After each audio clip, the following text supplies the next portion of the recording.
Now, the government is on the spot over the deaths of 17 learners at Hillside Endarasha Academy as it emerged that safety guidelines were not enforced to protect the minors over the years, despite many task force formed and various reports generated on keeping children safe in school.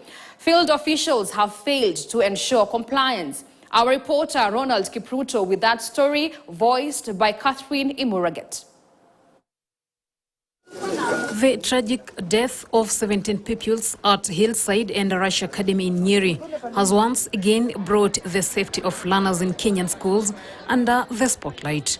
This incident joins a long list of disasters that have plagued out educational institutions over the decades. Despite these tragedies, guidelines and regulations exist to ensure the safety of learners. The Ministry of Education's School Safety Guidelines of 2017 outline measures such as regular electrical checks, fire drills, and emergency exits. However, despite many task forces formed and various reports generated on keeping children safe in school, field officers have failed to ensure compliance. In addition, various guidelines have also been released and circulated in schools, but the unending tragedies continue to claim lives. The guidelines, titled School Safety Standards Manual, developed in 2008, every school was required to observe spacing between the beds of at least 1.2 meters, while the corridor pathway space was required to not be less than 2 meters. All doorways are required to be at least 5 feet wide and open outwards and should never be locked at any time from outside when learners are inside. The dormitory must have an emergency exit door on both ends. Dormitory windows must be without grills and should be easy to open outsides.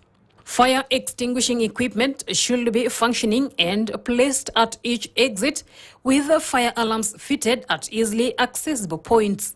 Dormitories' doors should be locked at all times when learners are in class or on the playing fields. The keys to the doors should be kept by the dormitory master or mistress or dormitory prefect. You are not a parent.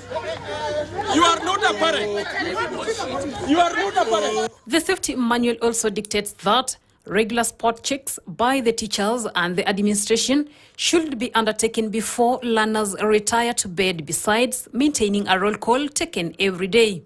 The manual also outwards visitors from the dormitory.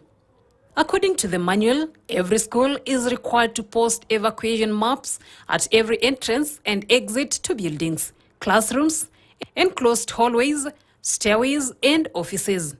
The schools are also required to form subcommittee which constitutes of head teachers, deputy head teachers, teachers in charge of safety in school, guidance and counseling teachers, and a teacher union representative to ensure safety of learners.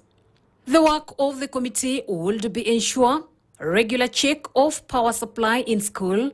Learners should not carry or play with matches in school. Regulate the use of hurricane lamps in the dormitories. Fire extinguishers be located in strategic places in school. Schools are also required to conduct fire drills for students or staff at least twice a year within 6 months and should be overseen by Ministry of Education, School Board and Ministry of Public Works. While the guidelines are in place, challenges remain. Lack of resources, inadequate training, and enforcement issues can hinder the implementation.